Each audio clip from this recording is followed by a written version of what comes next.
Hi guys, thanks for tuning in to another episode of Nuggets News. We're back with our monthly NFT update. Welcome Maddie back to the show, or DCL Blogger as most of you know him on his socials.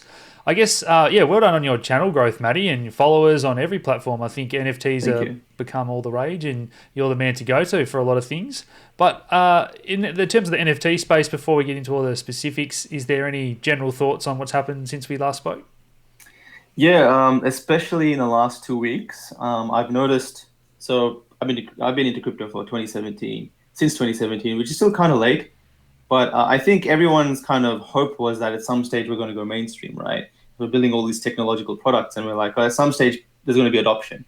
So in the last month specifically, we're seeing some big artists come in and start doing NFT drops and understanding the value proposition of digital collectibles and appealing to their customer base or their fan base with something on blockchain as digital assets. So in this case, NFTs and art and stuff like that. So seeing a big shift into mainstream adoption, you can call it, or at least just transitioning from like the nerdy tech talk of NFTs and blockchain to crypto art and digital art, and how these guys are referring to it and how it's kind of being picked up by the normies really. But yeah, it's been a really interesting last 2 weeks personally for me, just to see finally a shift to the products that are on blockchain to providing value to like the rest of the broader market.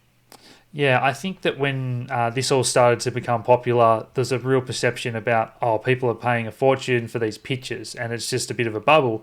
Whereas it's evolved into, oh, you can do songs and music rights, or you can do, tickets to an event, whatever it is. All these things fall under that NFT category. And now we're getting Mm. some mainstream artists or musicians all coming in, and that's made it a lot more legitimate. It's bringing more money into the space. They're bringing a herd of followers who often don't understand crypto, but they're dipping their toe in the water, which is awesome. So, our first bit of news was probably one of those musicians. You've got the full story there for us.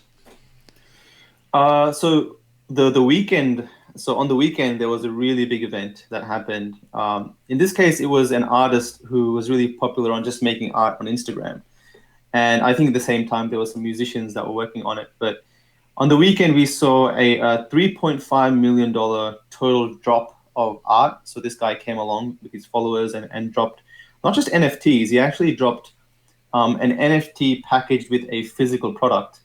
Maybe you can pull up the link, Alex, and this link right here.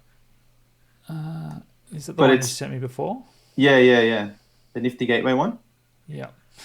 Um, So this one blew all records. Previously, I think like 150,000 or yeah, 150 or $200,000 was a record. And in this case, he did $3.5 million in total for all of his art within like 48 hours. And the top price for one of the pieces was $777,000. So almost $1 million for a piece. So we're wow. getting there. Okay. I'll share my screen so you can see what we're looking at. And Hmm. do you want to walk us Oh, through this as well? These do look amazing, but I don't know the backstory here. So this guy is a normal artist who's dipped his mhm, toe into the world of NFTs, and these are videos as well. mhm. Is that right?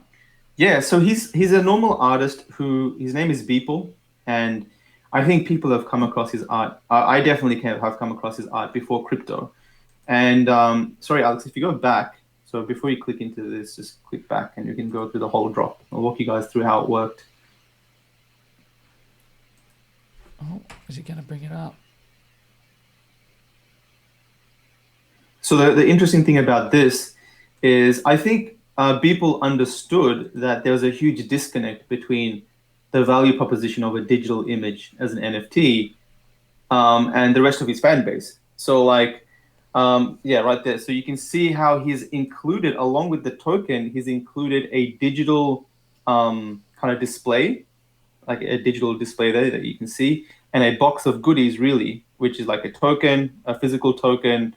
He's just got a headpiece there just for fun, a cleaner, and this like box that comes, which is like his first drop. So he kind of mixed the NFT token along with a digital display, so kind of bridging the gap and appealing to people on his Instagram that don't understand anything about NFTs. That hey, I'm doing this drop. It's going to come with this physical set, which is a movement towards the digital space. So that was what was so exciting about this, and it completely worked because suddenly people were like, I remember telling my friends, and they're like, "Man, I want a piece of this." Like, if it was just a token, they wouldn't have got it. But the fact that there was just so much value and the physical component to it, and so what happened was these three items that you see in front of you, the way that he did it was he left it open for 5 minutes for people to buy as many as they wanted. So they sold for $969 a piece, and 600 of them sold. So he made $600,000 just from that. And then if you scroll down, so those open editions, and if you scroll down, we can just go past the limited editions. These single editions, they're one-of-one pieces, and they all sold for, you can see that the current bid, $90,000, $55,000. So you can see at the bottom there, 77,000, and some of these went for like 107, 106, astronomical amounts of money. And the last one, so he did 20 single editions, and yeah, collectively, I think the 21st piece was the last one, $777,777. So collectively, this whole drop did about $3.5 million, and I think the success of that came from him bringing him appealing to not just the current NFT crypto crowd, but his whole follower base that understood the physical and the digital component. It's amazing, isn't it? I mean, I'm not a huge art person, but I do love like the imagery here and tying in the Ethereum, those sort of things. But it's still, some people have got a lot of money in the crypto space, and I think that's like we spoke about before. They're throwing around this money, and maybe it's not the same as someone taking out that money straight from their bank account as someone that's made wealth from Ethereum, putting it into that artwork. Either way. Another bit of news you had for us, Maddie, was the artist. Was it Lil Yachty as well? Yeah, a couple of really big mainstream artists are now paying attention. So obviously a drop like this brings some news and brings some, suddenly it appeals to people that, hey, you can do something with your fan base. And this is a monetization opportunity. So we have, Lil Yachty and deadmau5. They're doing things with Super Rare and Nifty Gateway. So they're going to be auctioning off a piece. I think they're just sticking with the digital NFT component though. And I personally think that the way forward, at least for the short term, is to bridge a physical and digital component, or else, we're going to be fighting for many, many months with everyone what the value proposition of an image or a video is. Yeah, it kind of reminds me of like the game loot boxes that have become popular, or even when you were a bit younger and you bought the game and you got the CD-ROM and you had to buy the physical to install the game. But these days, people just love the loot boxes. Like, particularly new games, they do it well, don't they? They give you a hoodie and the big maps and everything, because you could easily just download the game from Steam or online and do it digitally. But yeah, the idea of having that physical, I really like that as well. And I hadn't thought about that. I hadn't seen it, so that's great. I remember back when I used to buy PlayStation games, PS1, and it used to come in its cover, and even Nintendo games on Game Boy, and it came with a booklet. It came with the cover and then a few different things with it. And now if you want to resell some like really like special games that now have resale value, even just the empty box is selling for something, right? So every little component has a meaning. And I remember opening up and reading that book, and it had a lot of sentimental value to me. So 100%. Definitely is the way forward. Yeah, I clearly remember a few of those. Oh, the Zeldas, Super Mario Karts, GoldenEyes, and as you say, people are selling those now for hundreds, if not thousands of dollars on eBay. And if you have the GoldenEye and you've got the box and you've got the map, the booklet, and it's in good condition, you've got all those components, and you say, why would someone pay thousands of dollars for this old game in an old cardboard box? But it's that scarcity, and it is a very similar concept to NFTs. So yeah. So if you think about it, it's really just a CD-ROM and some data on the CD-ROM, right? But the fact that they package it up with this thing that now has sentimental value, or now has like a lot more perceived value at the very least, makes a lot of difference. So yeah, I think we're moving in the same direction here. Yeah, it gets to this broader theme we've been talking about in crypto and for all businesses across the spectrum, that customers and users are about to get a better deal than they've had in the past. So think about, the Facebooks of the world that have really exploited users. Everything, whether you've got an idea, or let's say Uniswap, and then SushiSwap can copy your idea, the question then becomes, well, how do you make one platform better than another in this open source world? Or how does Decentraland make sure it's better than, this other virtual environment? And so it's going to be all about who gives the user the best experience. Do they get something physical as well when they buy this? There's all those little things. And I really think that crypto is going to change the way completely that we think about selling things or buying things. Like, what is value if you can just, copy a song in the music world? Or are you going to also get a ticket to a private, unique online concert where only ticket holders that bought the album and didn't pirate it, only that private key will work to get you into this virtual concert of deadmau5s. And so then your mate can say, oh, I copied the album, but, that's nothing to brag about because this means he doesn't get to go to the concert and those sort of things. So I think it's going to make people get really creative with, how do you give people value? Yeah, we had Justin Blau that came and did a drop on Maker's Place, and everyone that bought his art, which was 0.35 Ethereum, got that was a virtual ticket to one of his clubs in Decentraland that they made that played exclusive music that he hadn't released yet. So it was like this value proposition, and it made me buy and want to buy on the secondary market, or because I missed it, and I was like, oh crap, is that what it does? And then that's what made me actually want to buy it. So there's utility, and there's the display, and because, like you said, it's on blockchain, there is so many things we can do with it, like plug it into financial protocols that haven't even been built yet, take loans on it, break it up into pieces, shard it, lock it up into something, and then fractionalize it. There's there's a front end display that people would perceive as just the face value, and then there's the back end stuff that us nerds kind of get. That's another great example that I hadn't heard of either. So, hey, every week we're getting more and more creative, and I'm sure that some of these little creative ideas that are from the gaming world or from the music industry that we'll hear about and go, oh, I've never heard of that, or that's really good value. I'm sure we'll end up integrating those into DeFi and other aspects that they've never thought to do that for their users or their customers before. So again, I just love how it's all changing and it's all interrelated. Any other big news for us? Any headlines? I did see the FEWOCiOUS piece. So FEWOCiOUS, who we had on the channel, Pob commissioned a bit of artwork, which was the New York skyline, I think. So Maddie and I were talking about that before. We're not sure exactly how that commissioning works, if it's an evergreen thing where both of them get a cut of sales from that point on, or it'd probably just be Pomp if he buys that artwork outright, gets to commission it off, and then if someone else sells it in future, now it's on the blockchain, you can kind of program it in so the artist always gets 5% of the sale, for example. So yeah, any other info around that, Maddie? Yeah, I know he did a commission piece. I know it was, I think, one of 6 that he has in plans with FEWOCiOUS. One was done before. It was The Last Supper, and it had certain personalities like Elon Musk, etc. I think you've seen it. And that was up for auction. And the cool thing about blockchain is that it is an art piece, and front view value, it looks cool. But like you said, in the back end, you can program the fact that every time it changes hands for a value, 10% of it goes to the artist. So they continuously make secondary sales. And how amazing is that for an artist who becomes popular and has a healthy secondary market? Suddenly he's just making revenue every time his art piece he or she art piece just exchanges hands. So there's so much programming that can be done. And this is, again, at the end of the day, commission pieces, how they traditionally work is you pay an artist X amount of money, and then they do an art piece based on what you like. We don't know what Pomp actually had in plans in terms of what the plan was, but it could have been just a profit share or a percentage commission, or that would make more sense. And that's the beauty of blockchain. I wonder if this is going to change the liquidity in the art market and the bid-ask spread of how much is a painting worth on a good auction day versus a bad auction day, or if you can't find a buyer and a seller.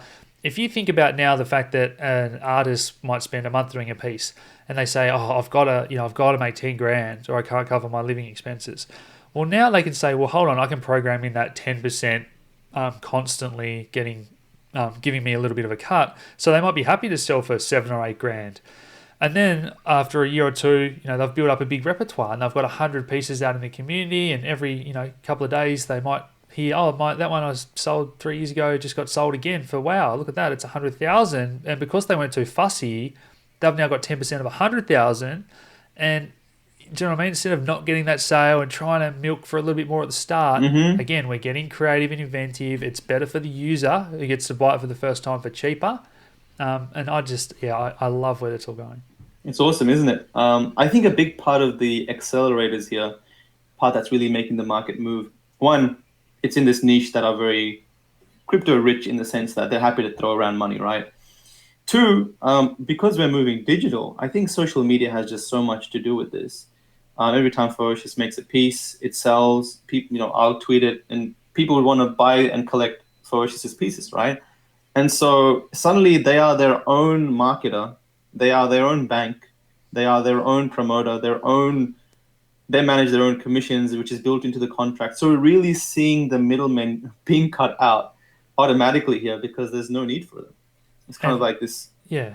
Yeah. And the websites as well. I was talking to, when I do that tutorial, people were asking about how do you buy an NFT and how do you see it in your wallet, because it's not like when you log into your ledger, it just recognizes all your artwork. And that's the same as it won't recognize all your tokens. Sometimes you have to add a custom token to Ledger. So when you go to these websites like Rarible or the Nifty Gateway, Super Rare, they sort of, they're browsers, I guess you can think of them as. So you go there, you connect your MetaMask or your other Ledger, your other wallet, and it sort of will detect what you've got, what NFTs you've got in your wallet, and it'll show you there like a profile. And so that's still something that I guess we forget, that beginners that have never done any of this before, it's a big first step about, where is it? I just paid for this thing. Where is it? Is it in my wallet? Yeah. There's like in Etherscan, it's got a separate section for ERC 721 tokens. There's like there's different ways to find it and recognize that they're there. Yeah, that's a good point. So for Etherscan, you can use that as a watch only. You don't have to connect a wallet. If you can paste the address, you can see the items in there. Yeah. Any other news for us, Matty? Oh, there's plenty of news we can talk about. I kind of feel like I talk about the art market way too much these days, but it's really just the reason why I love it is the fact that it's realizing a lot of what we were trying to build with blockchain. And the growth of the art market suddenly gives projects like virtual worlds a use case. Suddenly it's worth for an artist who's now getting quite wealthy from selling their art to buy a virtual world, a virtual land, build a virtual gallery, have virtual meetups. They own the land, they promote their art. It's another product that they can promote on social media. It works on browser. So for me, the excitement is around, like, for example, Decentraland. It's a great project. It's going to take a long time for it to have utility value for like mass scale, because we're starting from scratch, right? We're building a lot of content from scratch. But suddenly, as the art market's grown massively, we can suddenly appeal for collectors and artists, and it's a use case there that makes it okay for them to fork out a couple of $1,000s to promote their 6-figure art collection. Yeah, or I think just even the bull market in general helps when people have got more money and they're interested in crypto. What else can I do with my tokens? What else is there to explore in this space? The other one that we talk about a lot, well, in our group at least, is Red Fox. It's become a bit of a favourite. They've had some cool little partnerships and announcements as well this month. So they're rolling out their second edition of their COGS. They've got that partnership or invested by Mike Novogratz, who has the Galaxy Digital Fund. Nice. So that's a very big fund. You had him on the podcast before, right? Like about a month ago or something. Yeah, I showed him Red Fox Labs as a project. I said, this is one that I'm pretty bullish on, Mike, because I know that he likes kind of NFTs and gaming. I know he's interested in that space, and so I sort of said, check this one out. His team did some due diligence and came back and said, nice. That looks cool. There you go. So. Well, this is what we're dealing with. We're dealing with like big money that are happy to spend in the NFT space. And I was talking to some of the big collectors that ended up buying like some of the really big pieces in this recent drop. The guy that ended up buying $777,000 worth of that last piece, which was just like a monster bid, right? I was talking to him and I found him and we talked on WhatsApp and stuff. And he was telling me that he was an early Ethereum investor and he got in for pennies.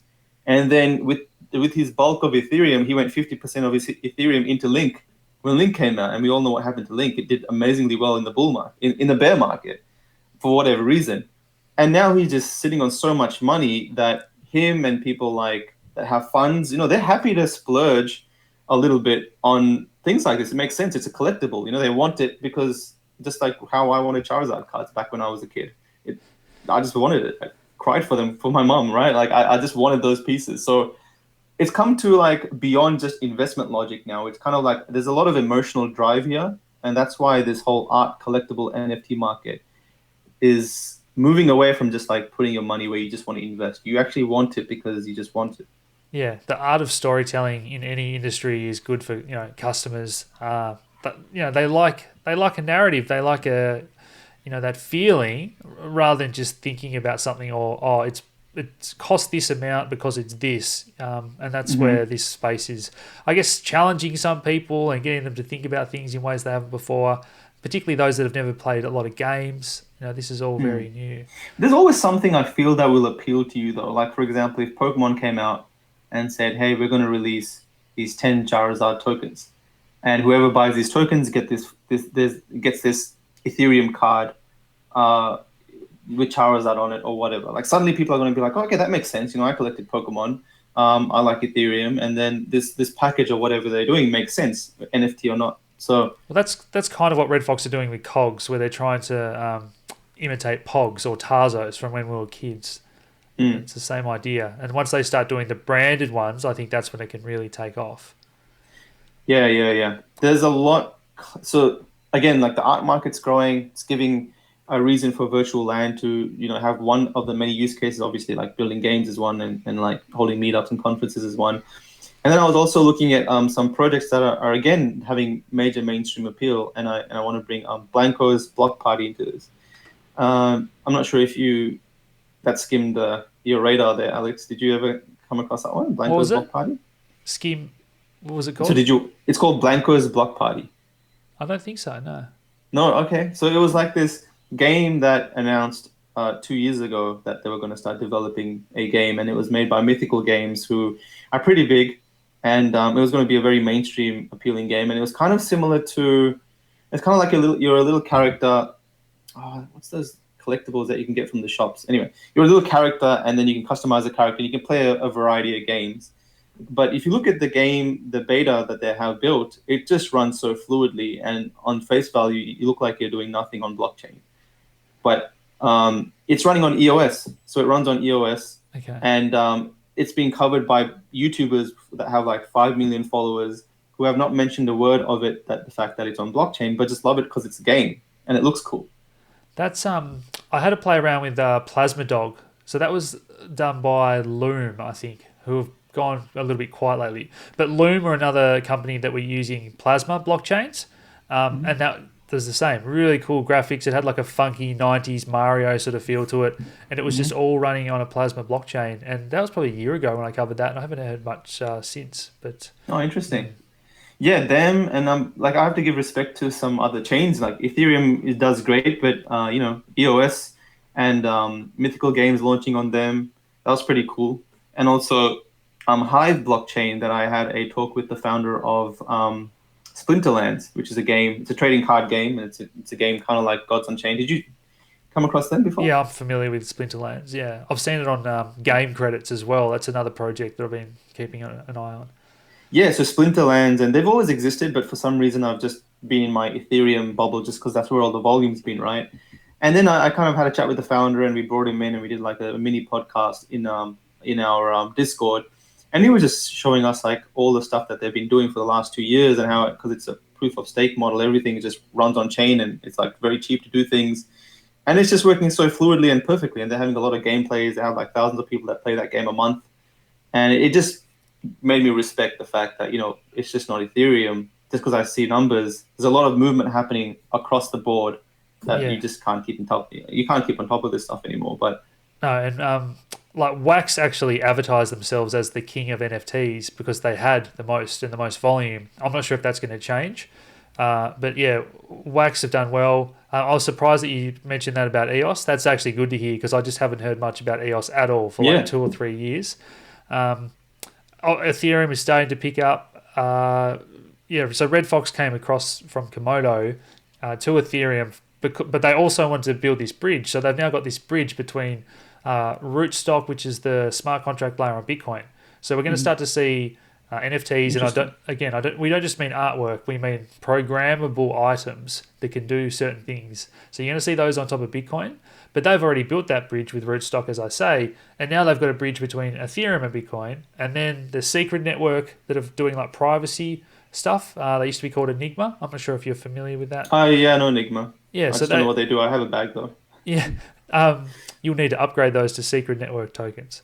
So Yeah. they've rolled out their bridge as well between Ethereum. So now all of a sudden you can say, well, I might have this RFOX token, and it's like a government driver's license, and we need that to be private. So we can put it on the secret network, and we can create secret NFTs. Like it's just all of a sudden it becomes interoperable. Very, very cool stuff. Yeah, nice. I actually think I covered the secret network. I didn't know that there were Enigma before, but yeah, they were doing something with privacy and that you could do stuff there, and it wasn't a public chain. Like it wasn't a public. Yes. You can't search addresses and stuff. Yeah, So that's cool. that's the one. Any other news items, Matty? Wrapping it up, and just for people, just so people know, Matty does his stuff every day, little wrap ups and videos. For members in the group, we've got an official, like a bit of a focus, a research report that we're going to start doing regularly. So there's so much going on. This episode, I guess, each month is just meant to pique your interest, so you can go and follow Matty's work, or become a member and get the premium art research as well. NFT research. It's not just art. Yeah, art's dominating now, but I think 2021 we're going to see the year of gaming. Just because games take a while to develop, right? They have to go underground for 2 to 3 years after collecting funds to build a beautiful experience. They're going to be in beta for a while, bug fix, etc. You can pop up a art platform and start selling images and little music clips very, very quickly. But they have appeal, but that's because the tech at the moment was ready for that. And now we're kind of moving to tech more ready for gaming and stuff. And I really think 2021, we're going to really start to see a lot more games pop up, very good AAA studio games that have really good back-end blockchain technology mechanics. So I'm excited to see. It's for me, it's the journey of just seeing the NFT assets on blockchain being developed. You know what I'm excited about? I think we're going to see a lot of independent artists that had like unfinished songs that never got done, or unfinished games, and just people just hacking around and never had the money or the time. And as you say, it might take a long time to develop a game, but we might have games that were 90% finished and whatever happened. And now if we have good developer tools, so this is where you hear things like plugins, APIs, those type of things. If we have good versions of those with something like Engine, then game developers can come in, plug in, create all these assets and just redo them so they're ERC 721 tokens now, push the game engine so that it can work on the blockchain components and whatnot. And all of a sudden you've got a game very quickly compared to what might have been. And you've just got thousands of people making it, not a dozen game studios and then, 100 smaller ones. You have thousands, tens of thousands of people around the world that can make little games, from the little fun Angry Birds to the, realistic 3D. Yeah, I just love the spectrum of things we're going to get. I think, this is really big picture stuff, zooming out even further. I think like society goes through these swings and roundabouts of, whether it's wealth inequality, or I think what we're going through now is the creativity. So, everyone was the hippies, and then you go through this sort of professional era, and now we've got to this kind of, I think, spoiled, and just, there's way too much money and inequality and not enough creativity in the way that we've gone about our schooling and everything. So I actually think this is going to open up the world again, from getting away from big corporations and doing things this way, and whatever the school narrative of teachers telling kids to repeat things. So I really think that what we've just described is a way to open it up for people to be creative and start businesses, or do their artwork, or create games, music, but monetize that and live off that. And that's huge, isn't it? Yeah, it's another tool, right? We're kind of moving in that direction of self-sufficiency, where you don't have to rely on employment. You can start a YouTube channel on something that you love and start making money on ads and stuff. But again, like having things like this where you have a fan base, you have a followership, another form of kind of not needing a middleman to provide more revenue for yourself. So like selling assets on blockchain. And then soon there'll be stuff like IDs, so like NFTs as IDs that will kind of verify certain followers of yours to certain tiers and categories. You can do all kinds of stuff with them. So yeah, I think we're going to unlock a lot here. Yeah, rewards and benefits I don't want to go down that rabbit hole again, but just you think about the possibilities of someone says, oh, look, you happen to watch 90% of YouTube videos this year and we want to give you a big gift to thank you for that. So just because everything is on blockchain, it's there forever. You can go back and retroactively do so much. That's going to change your resume at work, saying, you didn't work there. And we're going to have, keys where maybe, let's say with your health records, they'll be NFTs, and then a doctor will have a key, but they'll also need your key, and they might also need the country you're in. So you can create these things where you have a multi-sig, you need 3 of 5 keys, and that way you can't just have like one bad doctor be able to access your health records. So we maintain the privacy laws. So that's a big problem in the healthcare industry at the moment, and how you maintain privacy but have a shared ledger of information. And obviously blockchain is that shared ledger where you can permission privacy and whatnot. So this the NFT space is opening up, I guess, a few of the initial promises or ideas and concepts we heard about even in the ICO boom, but then having them as these style of tokens is far better than the ERCs. Yeah, I think this was the missing link for some of them. And me and you were talking about Civic. And it was a great concept, great idea, but I think like having NFTs as ID tokens now makes sense for something like that to exist and do more in. I can definitely talk a lot more about like some of the projects that are coming out where you're going to probably be able to use an NFT token to unlock your suite of online businesses. So it could be like domain names, websites, and this NFT token will unlock your ability to engage with your host and everything there. So if you sell that NFT, which is your ID and ownership of that, you're really just selling an access to your business portal, which is technically your whole portfolio. So there's things like that in the works. I know that there's an esports team that want to monetize their fan base on Twitch by providing NFTs. So if Twitch suddenly start to do something and have this incorporated where if like esports teams and they have their own fan bases, they can just say, hey, we're going to be doing like a bronze, gold, and silver card for the people that guess this right, and suddenly that's like a revenue model there. All this stuff is in the works, and I think 2021 we're going to start seeing, especially now that we know big money is at play, that millions can be made, and it's like an industry that's been growing steadily for 3 years. Something will be big, I reckon, next year. Awesome. Well, for the NFT only crowd, have a good Christmas and a good holiday break, and we'll be back next year. And boy, oh boy, no matter which angle you look at it from, it feels like it's setting up for a massive 2021. And Maddie, I'll wish you happy Christmas now as well, but we'll keep talking every day. Thanks. See you guys. Good to do all this. See ya.